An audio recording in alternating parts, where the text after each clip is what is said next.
I pranked my girlfriend and her family with a Chewbacca costume to scare them on their camping trip, and now they are pressing charges against me. This past weekend was the big camping trip that my girlfriend would be taking with her and her family. It would consist of her parents, her younger sister, her aunt and uncle, and her 3 cousins, and it was a big family trip that was being planned for cooler weather. My girlfriend told me all about where they would be camping, and I decided to take advantage of that knowledge. I visited my girlfriend's house to say goodbye to her and wish her a fun trip, and when they all took off in their cars, I got in my car and drove to the campsite that they would be staying at. I know the area pretty well, and I was able to find a spot to hide my car from view, and I was able to navigate the woods and keep an eye on them while remaining hidden from view. When it came to nighttime, I put on a Chewbacca costume and ruffled it up a little to make it like wild and untamed. While the family was gathered around the campfire, I started to rustle the bushes. The family noticed, but they didn't think much of it. Then I started to make growling noises. The family was getting noticeably freaked out, and then my girlfriend's uncle started to walk towards where I was hiding. As soon as he got close enough, I jumped out from behind the bushes and started making roaring noises while running around acting like a Bigfoot. I shook their tents, threw lawn chairs around, and chased after some of the cousins. I heard my girlfriend's dad yell, "Get the gun," and that's when I knew I had to end the prank. I took off the costume,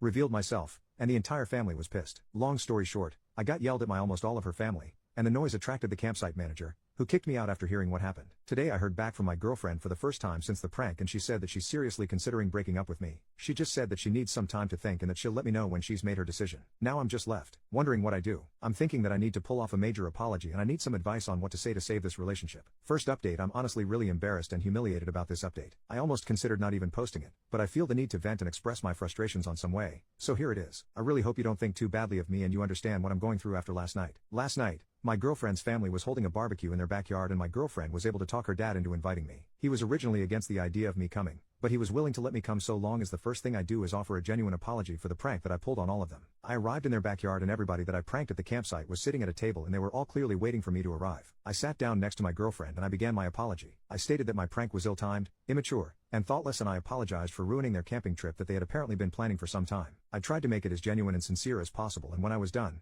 I waited for some type of response. There was a really long awkward silence as the whole family just stared at me. Then the uncle whispered something in the dad's ear and they both burst out laughing, but I couldn't make out what he said. The dad then said that he didn't accept my apology, and then he told me to leave. My initial response was a very loud "What the F?" and that made things worse. My girlfriend's dad kept telling me to leave, and I lost my temper. I swiped an empty plastic cup off of the table and I said to the family, "Fine, F all of you," while flipping them off with both middle fingers. As I was leaving the backyard, my girlfriend caught up to me and said that she was breaking up with me. She said that I was too immature and impulsive, and she said that she wanted me to leave her and her family alone. I tried apologizing to her profusely. I kept saying, "Babe, I'm sorry, just give me another chance and I promise I'll be good. I promise." I kept saying this over and over, but she said that she's given me millions of chances and that she can't fix me. She then walked off, and I did something that made things even worse. I yelled at her, calling her a bitch, and then I started kicking and punching the wooden fence that separates their front and backyard. I knocked down part of the fence and then I left. All of that happened last night, and I feel like poop. Part of me wants to just give up on her and move on, but I also want to prove to her that I'm capable of changing. I want to promise her no more pranks along with trying to control my temper. What do you think I should do? Second update: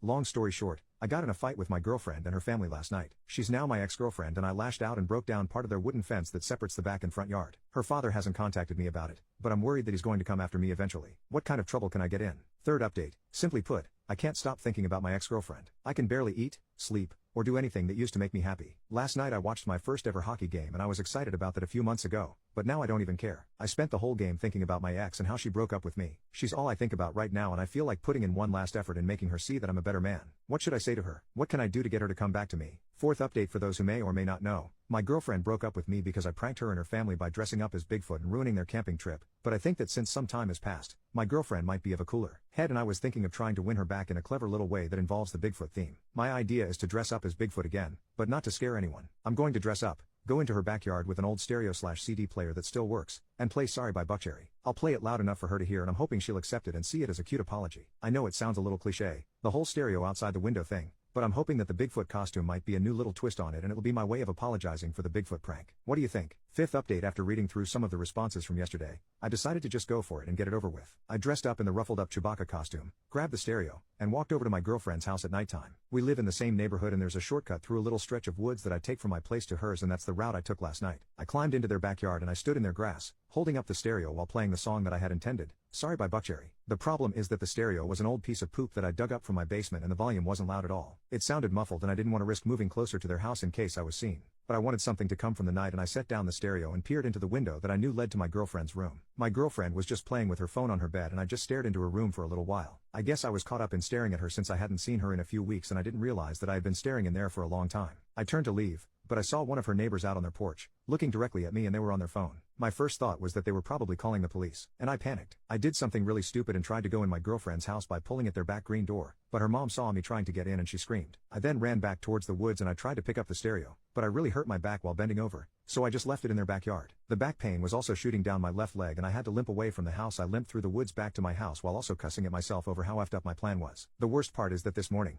my girlfriend called me and left a message on my phone. She said that she knew it was me at her house and that she was only giving me one final warning before she talked to the police about harassment charges as well as a restraining order. She says that she's never getting back together me and she told me to move on. Now I'm really depressed, which is how I've been feeling in the past few weeks. I'm physically hurting from my back and leg pain, and I'm emotionally hurting from my girlfriend's words. I'm just really upset and pissed off. What should I do? 6th update. My ex-girlfriend left me a message on my phone threatening me with a restraining order. It's just a threat at this point, but I still want to know what would happen to my record if she were to file one against me. Will it give me a criminal record and officially list me as a stalker? Is it something that appears in a background check? I just want to know how this will affect things like me getting a job or something like that. Would this affect me nationally, or just in my hometown of Denver, Colorado? 7th update. I won't go into detail, but I left a stereo of mine at my ex-girlfriend's house and this morning I got a text from her dad. It was a picture of the completely destroyed stereo next to a baseball bat and the message read, "That's your head if you come near my house again." I want to know if I can actually take action against him. For this, he destroyed my stereo and threatened to bash in my head with a baseball bat. What actions can I take? This is all taking place in Denver, Colorado. 8th update. I've spent the past few weeks thinking about how I can possibly get back together with my ex-girlfriend. I've decided to just move on. She doesn't ever want to get back with me and I've caused enough trouble with her family as a whole. I need to get over her and I don't know how. My older brother has a wedding in a few days and it being a romantic occasion is really going to mess with me emotionally, especially since me and my ex were planning on attending together. It hurt even more to see that my ex was selling her dress and posting about it on Facebook.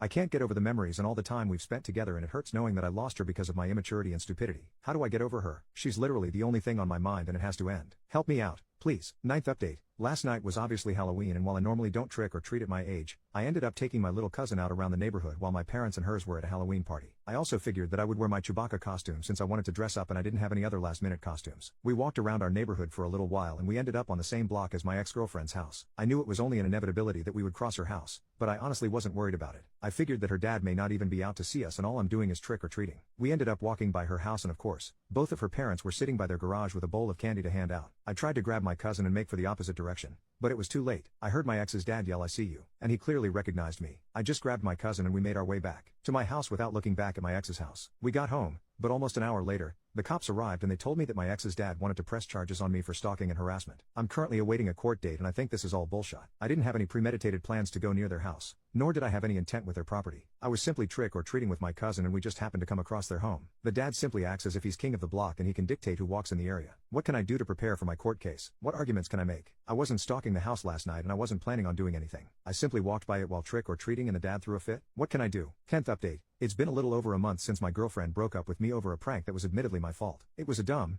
immature move on my part and I've accepted the consequences. That being said, I'm now in serious legal trouble over what happened a couple of nights ago on Halloween. I ended up walking by her house while taking my cousin trick or treating and her dad saw me. He's now pressing charges for harassment and stalking and I'm awaiting my court date. Last night, my ex texted me and she was clearly drunk. A lot of her texts were either gibberish or poor grammar, but I could make out what she was communicating. Basically, she was celebrating me having charges pressed against me and she was texting stuff like "I hope you rot in jail and lock him up." I responded with texts of my own. I called her names like cunt and bitch, but she obviously didn't seem fazed. But simply sending her some mean texts isn't enough for me. I honestly think that she has some nerve to kick me while I'm down while all she has to do is just stay on the sidelines while daddy does all of the work. I've spent all day thinking about how I can get back at her over this. Part of me thinks that I should just wait until I'm done going to court, but I also want to strike back while the event is still fresh. I'm thinking of one final prank. What should I do?